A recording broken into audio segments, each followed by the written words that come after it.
अस्सलाम वालेकुम on behalf of securities आप सब लोग की खिदमत में हाजिर है।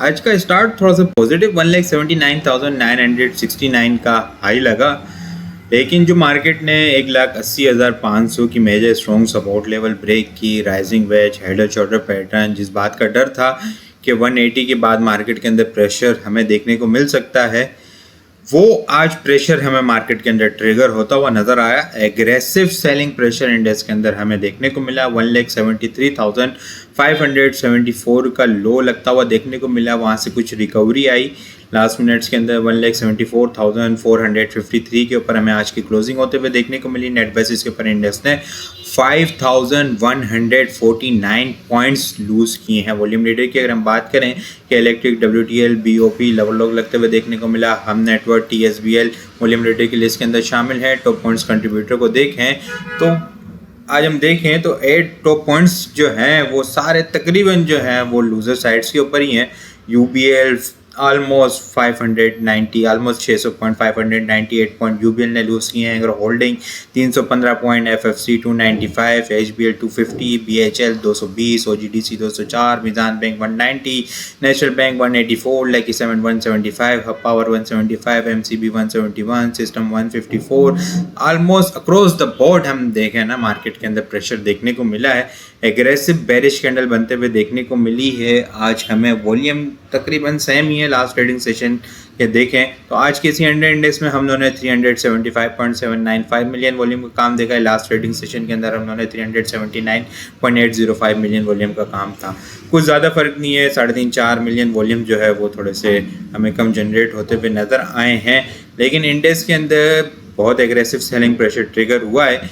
ये आप लोग को याद होगा, कंटिन्यूसली ये चीज़ डिस्कस कर रहा था मैं कि अपर ट्रेंड लाइन के पास है, यहाँ पे स्ट्रॉन्ग रेजिस्टेंस लेवल थी, राइजिंग वेज है, राइजिंग वेज ब्रेक हुई यहाँ पे 182 के पास। फिर इसके बाद हेड और शोल्डर पैटर्न भी हमें ब्रेक होता हुआ नजर आया 1,81,000 के पास, जो कि हम देख रहे थे कंटिन्यूसली यहाँ पे डिस्कस कर रहा था कि 181,000 से नीचे इंडेक्स सपोर्ट लेने की कोशिश कर रहा है। वर्ली टाइम फ्रेम के ऊपर कोई भी कैंडल क्लोज नहीं हो रही, लेकिन जैसे ये ब्रेक हुआ हेड और शोल्डर पैटर्न, तो उसके बाद इंडेक्स के अंदर जो है वो एग्रेसिव सेलिंग प्रेशर कंटिन्यू है हमें देखने को मिल रहा है। 1,73,500 के पास जो है वो आज मार्केट ने यहाँ पे हमें लो लगते हुए देखने को मिला।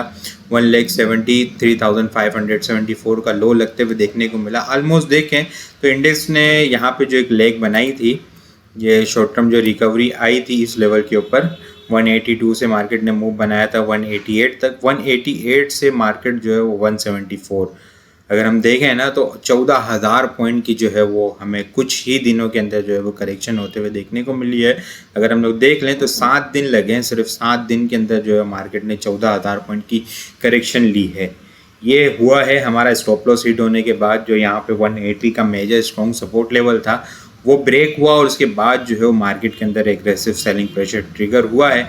अपसाइड के ऊपर यहाँ पे देखें तो इंडेक्स जो है पहले 181,000 और 183,500 से शॉर्ट टर्म जो रिकवरी आई थी वो इस लेवल को सस्टेन नहीं कर पाया। जब 180 ब्रेक हुआ तो फिर 178 का लेवल ओपन होता हुआ नजर आया, लेकिन रिकवरी इंटरटम्स के ऊपर देखने को मिली। लेकिन फिर 180 अबव इंडेक्स जो है वो बार बार रीटेस्ट करके सेलिंग प्रेशर, और आज तो इंडेक्स के बेयर्स ने जो है वो एग्रेसिव चाल चली है, ठीक है, और सेलिंग प्रेशर ट्रिगर किया है। पैनिक देखने को मिली मार्केट के अंदर थोड़ी, ठीक है।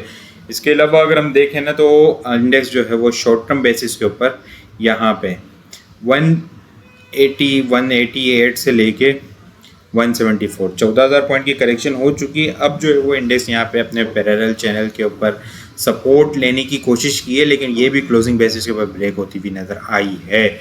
डाउन साइड के ऊपर हेड और शोल्डर पैटर्न के अकॉर्डिंग तो 171 तक का डाउन साइड का टारगेट है, ठीक है। ओवरऑल अगर हम देखें राइजिंग वेज जो थी, 2 पैटर्न थे, आप लोग को बताए थे कि एक राइजिंग वेज है थोड़ा सा ब्रॉडर टाइम फ्रेम के ऊपर, ठीक है, और छोटे टाइम फ्रेम के ऊपर अगर हम लोग देखें तो वो हेड और शोल्डर पैटर्न है। ब्रॉडर टाइम फ्रेम के ऊपर जो करेक्शन थी वो ऑलमोस्ट 15,000 पॉइंट की करेक्शन है, लेकिन वो राइजिंग वेज के ब्रेकडाउन के बाद, राइजिंग वेज का ब्रेकडाउन 183 से यहाँ से काउंट करें 15,000 पॉइंट की करेक्शन हमें यहाँ पे 168 के पास, ठीक है, यहाँ पे कंप्लीट होती भी नज़र आ सकती है। इसके अलावा हेड एंड शोल्डर पैटर्न के अकॉर्डिंग यहाँ पे देखें हम तो ये ऑलमोस्ट जो है वो हमें 9,000 पॉइंट जो है वो करेक्शन देखने को मिल सकती, जो कि अगर हम यहाँ से काउंट कर लें 9,000 पॉइंट ऑलमोस्ट जो है वो यहाँ पे अगर हम देखें तो ये 180,000 181,000 के बाद यहाँ पे 171 जो है वो हेड एंड शोल्डर पैटर्न के अकॉर्डिंग डाउनसाइड टारगेट कंप्लीट होंगे। और जो सेकंड जो है वो राइजिंग वेज का जो पैटर्न है, जो राइजिंग वेज ब्रेक हुई थी उसके अकॉर्डिंग 15,000 पॉइंट वो 168 के पास हमें डाउन साइड टारगेट जो है वो वहाँ पे कंप्लीट होते हुए नज़र आ सकते हैं। तो स्ट्रेटजी हमारी यही होगी कि अभी भी जो है वो मार्केट के अंदर प्रेशर कंटिन्यू होता हुआ नज़र आ सकता है। 171, 176, 171 और 168,000 जो है वो यहाँ से कहीं मार्केट के अंदर जो है वो इस लेवल के दरमियान से कहीं से मार्केट के अंदर जो है वो एग्रेसिव रिकवरी और इस लेवल के ऊपर हमें फ्रेश बाइंग भी देखने को मिल सकती है, क्योंकि बहुत पैटर्न के जो है वो दोनों पैटर्न के जो है वो डाउनसाइड टारगेट कंप्लीट होंगे। और RSI भी जो है वो शॉर्ट टर्म ऑक्सीलेटर भी जो है वो अब आहिस्ता आहिस्ता जो है वो ओवर्स होल्ड कंडीशन के अंदर हमें जाते हुए नज़र आ रहे हैं।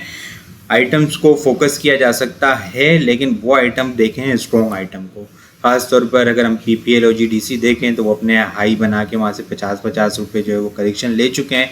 और अब जो है वो उनके अंदर देखने को मिला, पिछले जुम्मे के दिन भी देखा था कि हम लोगों ने जब ये नीचे जा रहे हैं तो वहाँ से रिकवरी आते हुए देखने को मिल रही है। आज भी प्रेशर देखने को मिला, OG 281 के पास आया, फिर वहाँ से कुछ रिकवरी देखने को मिली, क्योंकि वहाँ पे जो है वो अपनी इसकी स्ट्रॉन्ग ट्रेंड लाइन की सपोर्ट लेवल है। OGDC की 280 के पास जो है वो एक अच्छा सपोर्ट लेवल है। ये एक प्राइस सेक्शन के अकॉर्डिंग 288 था, लेकिन वो ब्रेक होता हुआ नज़र आया है। 280 स्टेप बाय स्टेप बाय करें, बिल्कुल ठीक है। अगर 10,000 की क्वांटिटी बाय करनी है तो 2,500 करके जो है वो डिप के ऊपर एक्यूमुलेट करें, और फिर जो है वो कुछ क्वांटिटी जो है वो उस वक्त बाय करें जब चीज़ जो है वो फेवर के अंदर जाना शुरू हो। PPL भी जो है वो स्ट्रॉन्ग सपोर्ट लेवल है यहाँ पे, ठीक है। 222, 225 जो है मेजर स्ट्रॉन्ग सपोर्ट लेवल है, बाय किया जा सकता है इसको भी, ठीक है। 220 इनिशियल स्टॉप लॉस होगा, 216 जो है वो 214 जो है वो फाइनल स्टॉप लॉस होगा, मेजर स्ट्रॉन्ग सपोर्ट लेवल है। इस लेवल से अगर हम देखें तो 285 से लेके 230 OGDC भी अगर हम देखें तो खासतौर पर अगर हम देखें तो 237 से हाई बना के 285 के पास ट्रेड होता हुआ नज़र आ रहा है। तो खासतौर पर ये दो आइटम जो है वो स्ट्रॉन्ग फोकस करें, OGDC और PPL को, क्योंकि इन आइटम्स के अंदर उम्मीद है कि एक अच्छी रिकवरी देखने को मिलेगी। ये आइटम जो है वो शॉर्ट टर्म ओवरसोल्ड कंडीशन के अंदर भी जाते हुए नज़र आ रहे हैं, अच्छी खासी करेक्शन भी ले चुके हैं, और इनके अंदर जो है वो शॉर्ट टर्म ओवरसोल्ड कंडीशन के अंदर है। मार्केट को रिकवर होगी तो मार्केट को रिकवर करने में भी ये दो आइटम जो है वो ख़ास अहम किरदार अदा कर सकते हैं। तो आज स्ट्रॉन्ग सपोर्ट लेवल को भी टेस्ट कर रहे हैं स्टेप बाय स्टेप जो है वो, लेकिन बाइंग की स्ट्रेटेजी होगी। बाकी इसके अलावा और भी बहुत सारे आइटम डिस्कस करेंगे आप लोग के साथ, लेकिन मार्केट की थोड़ी सी सिचुएशन या आइटम जो है वो अपने स्ट्रॉन्ग सपोर्ट लेवल के ऊपर पहुंच जाए तो वो ज़्यादा बेहतर स्ट्रेटेजी होगी। स्टॉप लॉस लगाना मार्केट के अंदर बहुत ज़रूरी होता है, ठीक है। ट्रेलिंग स्टॉप लॉस अपसाइड के ऊपर भी, क्योंकि मैं बहुत मल्टीपल टाइम जब भी डेली बेसिस के ऊपर आप लोग के साथ चीज़ें डिस्कस कर रहा होता हूँ तो स्टॉप लॉस लाजमी बताता हूँ, क्योंकि मार्केट का अगर सिनेरियो चेंज हो तो एक मिसाल है ना कि उंगली कटाना हाथ कटाने से बेहतर होता है, ठीक है। तो वो छोटा सा स्टॉप लॉस लेके बंदा जो है वो एग्जिट हो जाए, ना कि ये कि अगर सपोर्ट ब्रेक हो जाए तो, ठीक है, ना कि ये कि वो फिर जो है वो पोस्ट लॉस जो है वो बढ़ता जाए। तो फिर जो लॉस बढ़ता जाता है फिर उसको जो है वो दोबारा से रिकवर करना भी मसला होता है। वो स्मॉल स्टॉप लॉस के साथ एग्जिट कर दिया जाता है, तो फिर दोबारा से सपोर्ट के ऊपर जब मार्केट रिबाउंड हो रही होती है तो उसके अंदर वहाँ पे एंट्री बनाना और चीज़ों को रिकवर करना भी आसान होता है। तो चीज़ों को रिस्क मैनेज करके चलें, ठीक है। स्टॉप लॉस लगा के काम करें, और डिप के ऊपर जब मार्केट सपोर्ट ले रही हो तो वहाँ पे स्टेप बाय स्टेप जो है वो एक्यूमुलेशन करें, एक ही लेवल के ऊपर नहीं। जब चीज़ें कुछ डिप के ऊपर एक्यूमुलेशन करें, हमेशा से यही स्ट्रेटजी रही है हमारी, आप लोग के साथ डिस्कस करते हैं कि डिप के ऊपर कुछ एक्यूमुलेशन करें और कुछ चीज़ जो है वो जब फेवर में जाना शुरू हो तो उसके बाद मजीद क्वांटिटी को ऐड किया जाए। बाकी वीडियो आपको किस तरह लग रही है कमेंट लाजमी बताएं। वीडियो पसंद आई लाइक और शेयर करना मत भूलिएगा। अपनी दुआ में खास याद रखिएगा। खुदा हाफिज़।